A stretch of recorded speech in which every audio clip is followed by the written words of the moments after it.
যে কথা বলতেছিলাম, আল্লাহ পাক আমাদেরকে যে দুর্বল করে বানাইছেন, টার্গেট আমরা জান্নাতে যাব, আল্লাহর মোলাকাত নিব, কিন্তু রাস্তা অনেক দূর, একা একা যেতে পারবো না। কি লাগবে? সহযোগিতা লাগবে। কার থেকে নিব? যার মধ্যে তিনটা দুর্বলতা নাই, তার থেকে আমরা সহযোগিতা নিব। নাম্বার 1, যার অভাব নাই। নাম্বার 2, যার পিছনে টান নাই। নাম্বার 3, যার স্বার্থ নেই। এবার দেখেন তো দুনিয়াতে এমন একজন মানুষ পাবেন কিনা যার অভাব নাই? বরং আমি বলি, যে যত টাকাওয়ালা সে তত বড় অভাবী। রিক্সা ড্রাইভারের অভাব 100 টাকা, 500 টাকা, 1000 টাকায় সমাধান। বড় লোক যেমন লাখ টাকায় সমাধান হয় না। জামায় ময়লা লাগছে, রিক্সাওয়ালা নিজেরটা নিজে ধুইয়া গায়ে দিয়ে ফলাইছে, আধা ভিজা আধা শুকনা। বড় লোক পারে না, গরিব ধুইয়া দেওয়া লাগবে। কাজের লোক রিক্সাওয়ালা রিক্সা নিয়ে নামছে, কিছু দূর যাওয়ার পরে চাক্কা পাংচার হয়ে গেছে, নষ্ট হয়ে গেছে, হেঁটে চলে যাবে। বড় লোকের যদি প্যারাডো গাড়ি বন্ধ হয়ে যায়, হাইটে যাইতে পারবো? পিছেও যাইতে পারবো, সামনেও। এক কথায়, গরিব যদি বড় লোকের খেদমত না করে, পুরা জীবনটা ভঙ্গু হয়ে যাবে। 5 তলা বিল্ডিং, সুন্দর টাইলস করা, মোজাইক করা, গরিবের সন্তানরা গিয়া যদি বাথরুমটা পরিষ্কার না করে, পুরা বিল্ডিংটা গরুর গোয়াল করায় যাবে। খানার প্লেটটাও নষ্ট হয়ে যাবে। অনেক বড় লোকের তো গরিবরা পাক করে খাওয়ায়, গরিবেরা যদি কাজ না করে বড় লোক দুর্বল হয়ে যাবে। ওই সমুদ্রের মধ্যে গিয়া 500 হাত পানিতে জাল ফলাইয়া ইলিশ মাছ ধইরা গরিবরা আমগো কাছে এনে দেয়। গরিবেরা যদি মাছ ধরতে না যাইতো, বড় লোকের কপালে মাছ জুটতো না। এই গরু জবাই দিয়া বানাইতে কখনো বড় লোক, কসাইরা যদি আমরা সহযোগিতা না করে, তো উপায় কি? ও গরু খালি দেখে জিব্বায় বাড়ি বাড়ি ভিতরে আর যাবে। অথচ বড় লোকেরা, টাকাওয়ালারা গরিবের সাথে জুলুম করে বেশি বেশি বেশি। এই দেশের গার্মেন্টস গুলো, মিল ফ্যাক্টরি গুলো কাদের মেহনতে চলে? গরিব শ্রমিক। কথা ঠিক না? কিন্তু শেয়ারে বইয়া লাভবান হয় কারা? মালিকরা। কথা ঠিক নেই?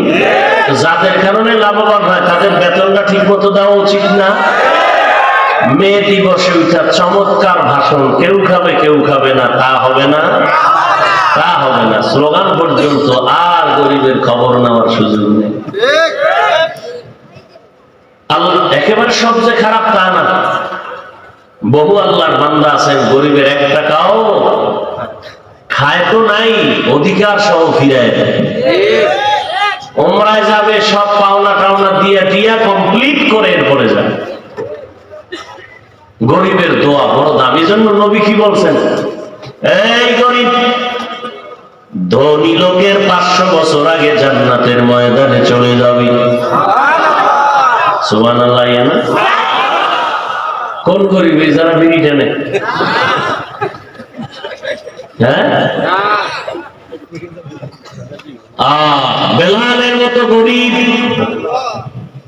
আবু হুরায়রা রাদিয়াল্লাহু তাআলা আনহুর মতো গরিব, সাহাবায়ে কেরামদের গরিবী হালাত। নবী দোয়া করলে উহুদ পাহাড় স্বর্ণ হয়ে যাবে। নবী বলেন, আমি গরিবী হালাতটা পছন্দ করি, আমি ধনীর হালাত চাই না। গরিবের সাথে আমি জান্নাতে যাব। গরিবেরা ধনী লোকের 500 বছর আগে জান্নাতে যাবে। গরিব যদি আমার মাওলারে নিয়ে কবরে যাইতে পারো রে বাবা, নামাজ ঠিক মতো পড়তে পারো, জবান হেফাজত করতে পারো, চোখ হেফাজত করতে পারো, মরণের আগ মুহূর্তে যেই জান্নাত মাওলায় দিবে, ফেরেশতারে বলবে, একটু জান্নাতের ছবিটা আমার বান্দারে জান কবজের আগে দেখাইয়া দাও। বেহেশত আযাকে আযাদে নাপাশো, কাছে রাবা কাছে কারে নাপাশো।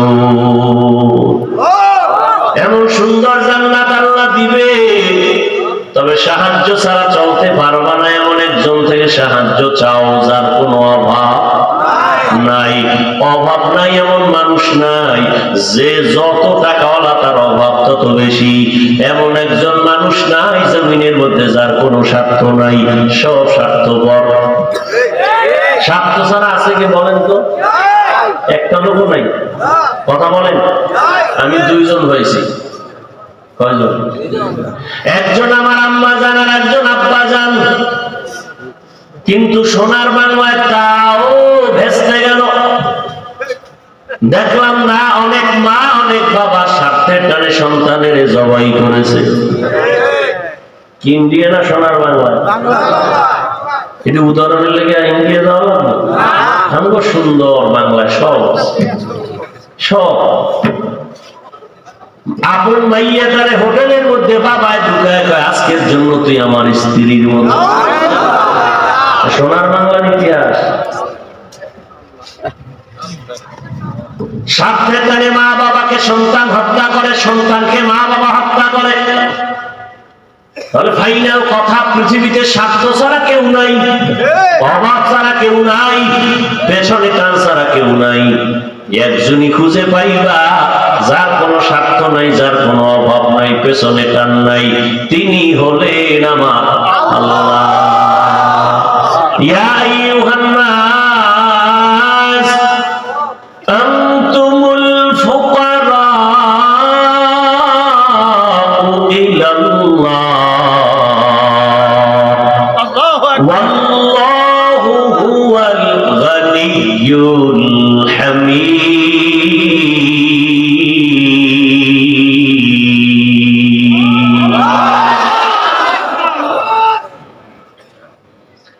আল্লাহ বলেন ও দুনিয়ার মানুষ তোরা সবাই ফকির, আমি আল্লাহ হলাম প্রশংসিত ধনী। শুধু ধনী নাকি? প্রশংসিত ধনী। আমগো সমাজে বহু ধনী আছে প্রশংসিত না। দান করে ঠিকই, কিন্তু দানের কুশল আদায় করে নেয়। আমি না দিলে তুই না খাইয়া মরে যাইতি, এহসান জিতাইয়া সওয়াব বরবাদ করে দেয়। আমার আল্লাহ এমন প্রশংসিত ধনী যার দ্বিতীয় কোনো আর কেউ নাই। আল্লাহ বলেন আমার অভাব নাই, আমি আল্লাহ দিতে চাই, দুনিয়াওয়ালারা দিতে চায় না, শুধু নিজেরটা নিয়ে ব্যস্ত। যত পায় তত লাগে, যত পায় তত লাগে। অতএব সংক্ষেপ কথা হলো, দুনিয়াতে সাহায্য ছাড়া জান্নাতের পথে আগানো যাবে না। সাহায্য নিব কার থেকে? এতক্ষণ আলোচনায় মোটামুটি রেজাল্ট পেলাম, আল্লাহ ছাড়া কারো কাছ থেকে নেওয়ার উপায়। আমগো নবীজির থেকে কোন দামি কোন ব্যক্তি আছেন? জানা থাকলে বলেন আমার নবীর কিছু জীবনে প্রয়োজন হতো নি?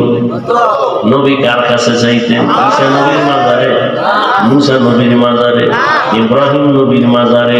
নবী কার কাছে চাইতেন? আমার নবী, যে নবীর কোনো তুলনা নাই, ওই নবী যদি আল্লাহর কাছে চাইতে পারে, ও বাঙালি বলো তুমি কেন আমার মাওলার কাছে চাইতে পারো না?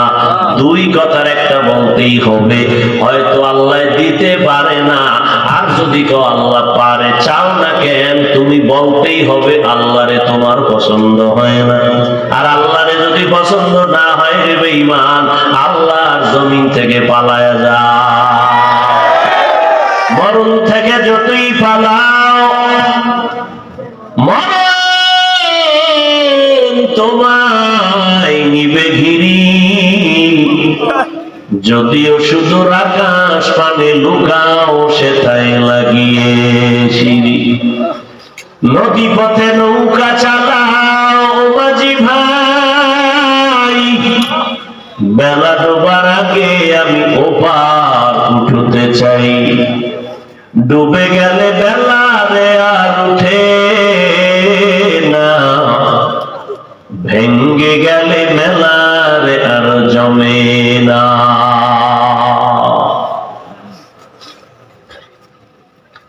ভাইরা আমার, মরণ থেকে পালানোর উপায় নাই রে বাবা। নবী যদি আল্লাহর কাছে চাইতে পারেন, আমরাও আল্লাহর কাছে চাইতে হবে। এক বাঙালি সালা কয় হুজুর অনেক চাইছি আল্লাহ দেন, এই জন্য আর চাই না। অনেক চাইছি দেন না। চাইছিলাম একটা ছেলে, এই কিছুদিন পর একটা মাইয়া। চাইলাম ছেলে, আল্লাহ দিলেন মেয়ে, এই জন্য চাওয়াই বাদ দিয়ে দিচ্ছে। আল্লাহ কয় আমি চাইলে অবশ্যই দিব, আমার ওয়াদা। উদউনি আস্তাজিব লাকুম, যে আমাকে ডাক দেয় আমি জবাব দেওয়ার জন্য রেডি। কিন্তু দেয় না কেন? তোমার চাওয়ার লাইনটা ভালো না। আল্লাহ কোরআনে বলে দুইটা জিনিসের মাধ্যমে রব্বে কারীমের কাছে অ্যাপ্লিকেশন করো, দরখাস্ত করো। এক নাম্বার ধৈর্য, দুই নাম্বারে হলো নামাজ। ধৈর্য নাই, নামাজও পাঁচ ওয়াক্ত তো নাইও, জুমাটাও নাই। জুমায় গেছে বাহাদুরি করতে করতে, মসজিদ বোঝাই, ছাদ খালি নাই, রাস্তা বোঝাই, কমিটি কয় টাকা দাও, জায়গা বাড়াই দেব। এত মুসল্লি, এরা কোথার থেকে এত মুসল্লি হঠাৎ করে ভিড় জমাইলো? কই তো নাই, পঙ্গপালের মতো। সব কাওরান বাজার থেকে এসে, এলাকার একজন নেই। যদি বলেন হ্যাঁ এলাকার, এরা ফজরে কইছিল। জুমার ভিড়, আসরে নাই। নামাজটা কি চালাকি করে বললো? আল্লাহর সাথে চালাকি কি? 2 রাকাত নামাজ ইমামের সাথে পড়িয়া সালামটা ফিরাইছে মাত্র, দৌড় এমন করে দৌড় দিছে। বাসায় গিয়ে দেখে আর একজন আর জোতা নিয়ে হাজির। ধরা খাইলে কয় টেস্ট করলাম, ডোন্ট মাইন্ড। আচ্ছা, এক মাওলানা, নাম বলবো না, আপনাদেরকে মনে হয় ফতোয়া দিছে এইরকম যে জুমার নামাজের ফরজের আগে সুন্নাত টুন্নাত লাগে না। আচ্ছা, এটা নিয়ে আমাদের জবাব ওলামায়ে কেরাম দিছেন। এরপরও 5 সেকেন্ডের জন্য মেনে নিলাম, ঠিক আছে, আগেরটা বললেন না। পরের যে 4 রাকাত সুন্নাত আছে, সুন্নাতে মুআক্কাদা পড়তেই হবে, না পড়লে গুনাহ হবে। এই যে সালাম ফিরানোর পর দৌড়, 4 রাকাতের গুনাহ নিবে কে? কোন মুফতির বাবারও ক্ষমতা নেই ফতোয়া দেওয়ার যে সালামের পরে আর 4 রাকাত লাগবে না। কোন মুফতির বাবার ক্ষমতা নেই ফতোয়া দেওয়ার। এই যারা 4 রাকাত না পড়িয়া মসজিদ থেকে সালামের পরে গেলেন, 2 রাকাতের সওয়াব, 4 রাকাতের গুনাহ, বাড়ি কোনটা? 4 গুনাহ নিয়ে বাড়ি যাইতেছেন। এইরকম অভিশপ্ত কপাল কেন আপনার? আপনার মতো মুসল্লিদেরকে আল্লাহ কি কইছেন? আমার সাথে পারলে পড়বেন। আরাআইতাল্লাযী ইউকাযযিবু বিদ্দীন ফাযালিকাল্লাযী ইয়াদউল ইয়াতীম ওয়া লা ইয়াউদ্দু আলা তাআমিল মিসকিন। এরপরটা কি পড়েন? হ্যাঁ, আপনাকে সুসংবাদ, আরেকবার পড়েন।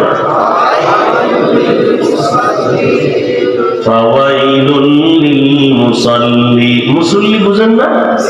যারা নামাজি, তাই তো? আল্লাহ কয় আমি ওয়াইল নামক জাহান্নাম বানাইছি মুসল্লিদের জন্য। বলেন কার জন্য? জোরে বলেন। মুসল্লি নিকৃষ্ট একটা জাহান্নামের নাম ওয়াইল নামক জাহান্নাম। মুসল্লি এগুলোর জন্য আল্লাহ ওয়াইল নামক জাহান্নাম বানাইছেন। এবার বুঝেন যে কোন মুসল্লি। আবার আল্লাহ কোরআনের আর এক জায়গায় বলেন নামাজ মানুষকে জান্নাতে বিনা হিসাবে নিয়ে যাবে। ইন্নাস সালাতা তানহা আনিল ফাহশাই ওয়াল মুনকার। ভাইরা আমার, নিশ্চয়ই নামাজ মানুষকে সমস্ত পাপের জগৎ থেকে ফিরাবে, বিনিময় পাবে কি? জান্নাত। আবার এদিকে বলেন ফাওয়াইলুল লিল মুসাল্লিন, মুসল্লিদের জন্য ওয়াইল নামক জাহান্নাম। এবার হিসাব করে মিলান, কোন পথে আছেন? জান্নাতি মুসল্লি না ওয়াইল নামক জাহান্নামের পথে মুসল্লি?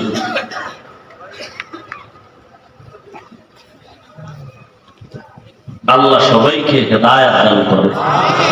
ও যুবকেরা বলো বাবা, নামাজ কয় ওয়াক্ত?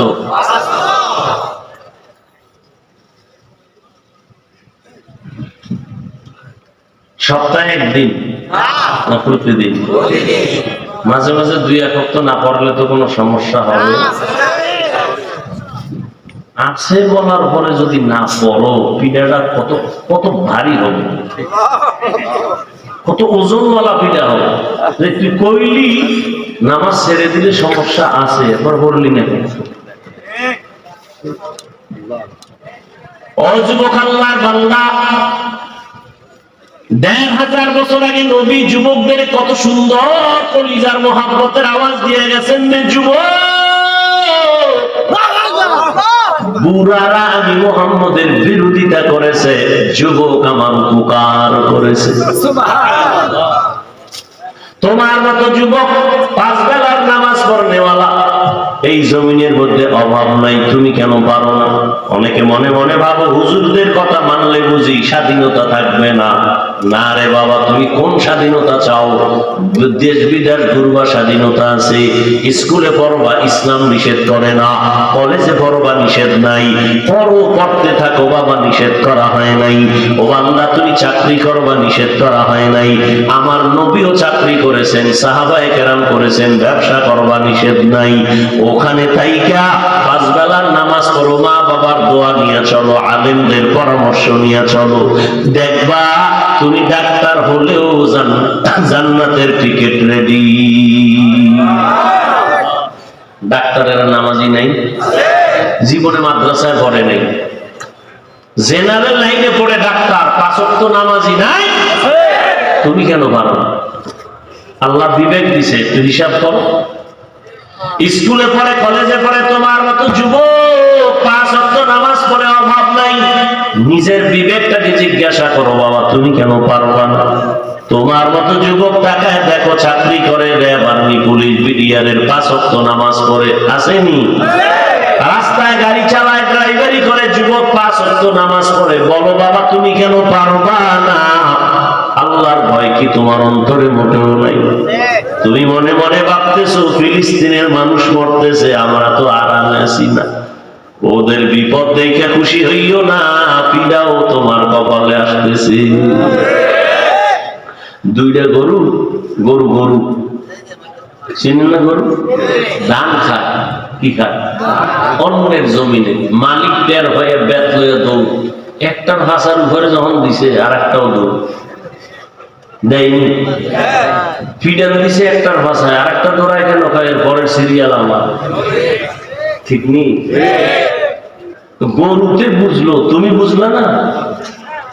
ওই ফিলিস্তিনি মুসলমানকে মারে কারা? বেঈমান, বিধর্মী, ওরা নাই? সুযোগ পাইলে আমগো